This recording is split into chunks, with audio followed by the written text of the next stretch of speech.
आपके लिए नया टॉपिक लाए हैं शिक्षा के क्षेत्र में, मतलब शिक्षा में अधिगम एवं अर्जन।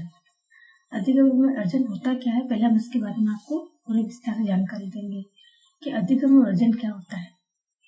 अधिगम का तात्पर्य होता है सीखना एवं अर्जन का तात्पर्य है अर्जित करना। मतलब अधिगम का तात्पर्य सीखना, मतलब हम जो चीज सीखते हैं, चाहे वो पढ़ाई के संबंध में हो, चाहे किसी भी व्यवहार के संबंध में हो, किसी भी संबंध में, तो उसे जब हम सीखते हैं तो उसे हम अधिगम कहते हैं।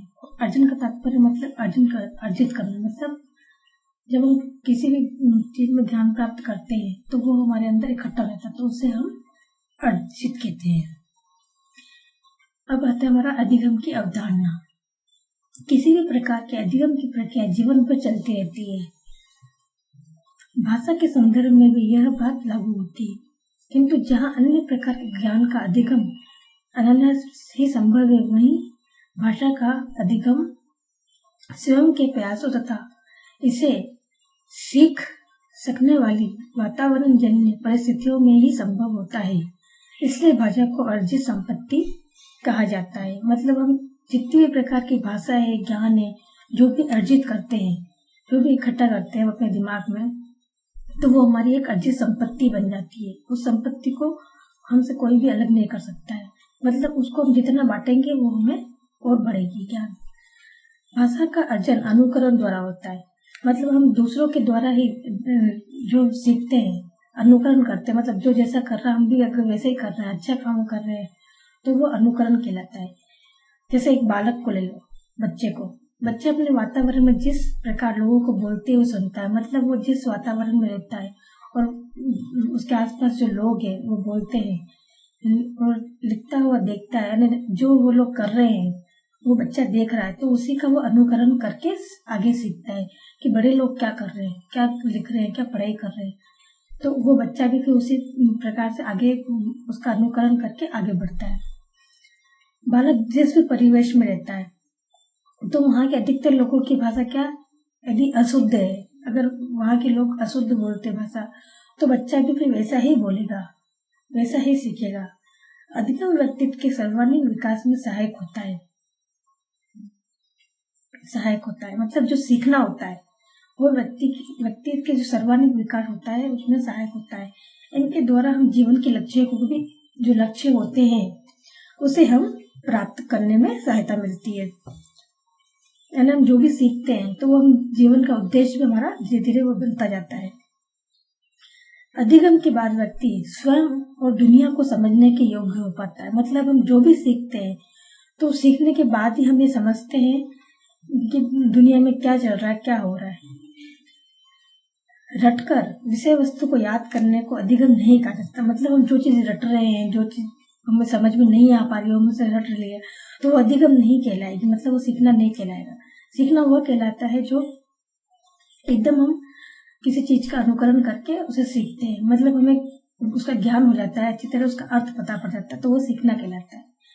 यदि छात्र किसी विषय वस्तु के ज्ञान के आधार पर कुछ परिवर्तन करने एवं उत्पादन करने अर्थात ज्ञान का व्यवहारिक प्रयोग करने में सक्षम हो तभी उसके सीखने की प्रक्रिया को अधिगम के अंतर्गत रखा जाता है। जैसे हमने अभी आपको बताया कि सीखना वो होता है जो हम अनुकरण के द्वारा सीखते हैं। वातावरण में हमारे कौन लोग हैं उनके अनुकरण के द्वारा हम सीखते हैं। तो जो हम ज्ञान प्राप्त करते हैं तो वही हमारा सीखना होता है। अगर हम किसी चीज को हमको उसका अर्थ नहीं पता है, ज्ञान नहीं हुआ है और हम खाली रट रहे हैं उसको, तो वो सीखना नहीं कहलाएगा। सार्थक अधिगम ठोस चीजों एवं मानसिक द्योतकों को प्रस्तुत करने व उनमें बदलाव लाने की उत्पादक प्रक्रिया है, न कि जानकारी इकट्ठा कर उसे रटने की प्रक्रिया।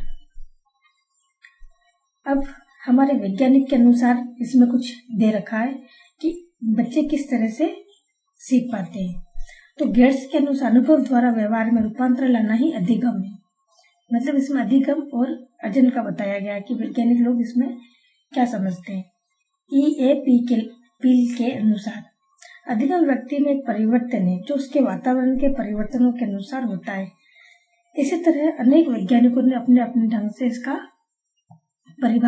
इसको परिभाषित किया है, अधिगम एवं अर्जन को। सभी बच्चे स्वभाव से ही सीखने के लिए प्रेरित रहते हैं और उनमें सीखने की क्षमता होती है। मतलब जो भी बच्चे होते हैं वो शुरू से ही उनमें सीखने के लिए वो मन उनका होता है कि आगे वाला उनसे जो बड़े लोग हैं वो क्या कर रहे हैं, तो वो भी उनका अनुकरण करते हैं।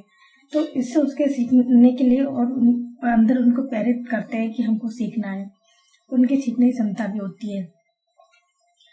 बच्चे मानसिक रूप से तैयार हो उससे पहले ही उन्हें पढ़ा देना बाद की अवस्थाओं में उन्हें सीखने की प्रवृत्ति को प्रभावित करता है। उन्हें बहुत से तथ्य याद तो रह सकते हैं, लेकिन संभव है कि वे न तो उन्हें समझ पाए न ही उन्हें अपने आसपास की दुनिया से जोड़ पाए।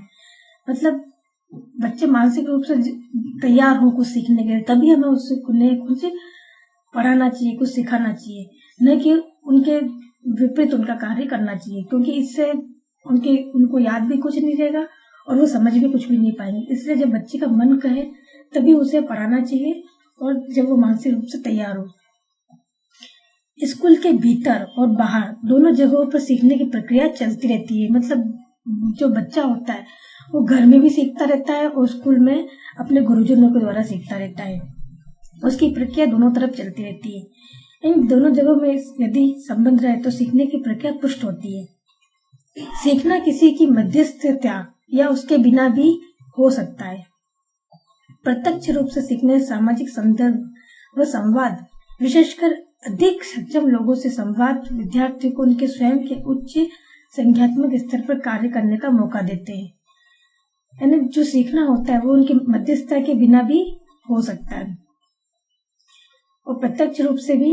इसमें हम सामाजिक के रूप में संवाद लेके लोगों से संवाद करके ये सब उन्हीं के द्वारा हम सीख सकते हैं। मतलब सीखना जरूरी नहीं है कि खाली विद्यालय में जाके हम सीख रहे हैं, हम घर बैठे भी सीख सकते हैं, किसी व्यवहारिक ज्ञान भी ले सकते हैं, कहीं बाहर भी जाके हम अपने सीखने की प्रक्रिया को बढ़ावा दे सकते हैं। मतलब किसी से भी हम कुछ ज्ञान प्राप्त करना हो तो कहीं पर भी कर सकते हैं। सीखने की एक उचित गति होनी चाहिए ताकि विद्यार्थी अवधारणाओं को रटकर और परीक्षा के बाद सीखे हुए को भूल न जाए। मतलब सीखने की एक ऐसी होनी चाहिए कि हमें तुरंत उसका जो सीखा है उसका अर्थ हमें समझ में आ जाए, लेकिन हम उसको रट कर मार के परीक्षा दे दी उसके बाद भूल गए, ऐसा नहीं होना चाहिए। बल्कि उसे अच्छी तरह समझना चाहिए और अपने मन में उसको बिठाना चाहिए कि हाँ यह सही है और इसका अर्थ यही है। साथ ही सीखने में विविधता व चुनौतियां होनी चाहिए ताकि वह बच्चों को रोचक लगे और उन्हें व्यस्त रख सके। जब हम बालक को कुछ सिखाते हैं और बच्चा भी कुछ सीखता है तो उसमें विविध प्रकार की चुनौतियां होनी चाहिए ताकि बच्चे को लगे कि हाँ हमको ये कार्य करना, वो भी मन लगा के करना है। उसे उबासी महसूस नहीं हो, उसे बोरिंग नहीं लगे कोई सब्जेक्ट जिस बारे में वो कुछ सीख रहा है, तो वो उसे अच्छे मन लगा के करे। उसका संज्ञात्मक मूल्य खत्म हो गया, वह कार्य बच्चा अब यांत्रिक रूप से दोहरा रहा है। मतलब अगर वो बोरिंग रूप से करेगा वो काम, उसका मन नहीं लगेगा तो वो उसमें उसकी कोई रुचि नहीं होगी। इसलिए जब भी बच्चे को सिखाना हो या बच्चे को सीखना हो तो उसका मानसिक रूप से तैयार होना बहुत जरूरी है। भाषा का विकास एक प्रकार का संज्ञात्मक विकास ही है। मानसिक योग्यता की इसमें महत्वपूर्ण भूमिका होती है। भाषा का तात्पर्य होता है वह सांकेतिक साधन जिसके माध्यम से बालक अपने विचारों एवं भावों का संप्रेषण करता है तथा दूसरों के विचारों एवं भावों को समझता है। भाषाई योग्यता के अंतर्गत मौखिक, अभिव्यक्तिक, सांकेतिक, अभिव्यक्तिक, लिखित, अभिव्यक्तिक शामिल है। मतलब मौखिक यानी बोलना, सांकेतिक मतलब संकेत द्वारा, इसी तरह अभिव्यक्ति मतलब अभिव्यक्त करना। इस तरह से भाषा के कई रूप होते हैं। भाषाई योग्यता एक कौशल है जिसे अर्जित किया जाता है, जिसे इकट्ठा किया जाता है। भाषा यानी भाषा एक योग्यता जिसे इकट्ठा किया जाता है। इस कौशल को अर्जित करने की प्रक्रिया बालक के जन्म के साथ ही प्रारंभ हो जाती है। अनुकरण, वातावरण के साथ अनुक्रिया तथा शारीरिक, सामाजिक एवं मनोवैज्ञानिक आवश्यकताओं की पूर्ति की मांग भाषाई योग्यता के विकास में विशेष भूमिका निभाती है। भाषाई योग्यता का विकास बालक में धीरे धीरे एक निश्चित क्रम में होता है। मतलब भाषा का जो योग्यता है और उसमें जो बालक का विकास होता है वो धीरे धीरे होता है। जन्म से लेकर 8 माह तक बालक को किसी भी शब्द की जानकारी नहीं होती है। यानी इसने बच्चे का पूरा बताया है कि उसे शुरू से लेकर कहाँ तक उसको पढ़ाई, बच्चे का विकास भाषा की तरफ से है। यानी भाषा की योग्यता का जो विकास है वो बच्चे के में धीरे धीरे होता है। भाषा ही विकास की प्रक्रिया में लिखने एवं पढ़ने का ज्ञान उसमें धीरे धीरे ही होता है। बाल्यावस्था में वो धीरे धीरे एक एक शब्द को पढ़ता है एवं लिखता है। यानी छोटी अवस्था में, बहुत छोटी अवस्था में, जब बालक नर्सरी क्लास में पढ़ता है या फिर उससे भी छोटी क्लास में, तो वो धीरे धीरे एक एक शब्द को पढ़ता है और लिखता है। उसके बाद उसके इन कौशलों में गति आती जाती है। शिक्षकों को भाषा के विकास की प्रक्रिया का सही ज्ञान होना चाहिए, होना इसका अनिवार्य है। यानी शिक्षकों के जो शिक्षक होते हैं, गुरु होते हैं, जो विद्यालय में पढ़ाते हैं, उनको भाषा के विकास की प्रक्रिया का सही ज्ञान होना चाहिए ताकि वो बच्चों को सही जानकारी भाषा के विषय में दे सके। क्योंकि इसी के आधार पर बालक की भाषा से संबंधित समस्या जैसे अस्पष्ट उच्चारण, गलत उच्चारण, तुतलाना, हकलाना, तीव्र अस्पष्ट वाणी इत्यादि का समाधान कर सकता है।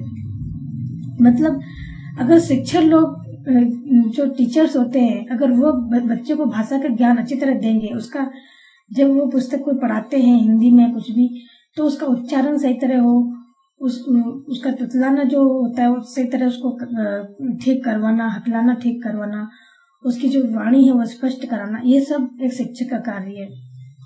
बालक की शिक्षा में लिखने, पढ़ने एवं बोलने की योग्यता सर्वाधिक महत्वपूर्ण होती है।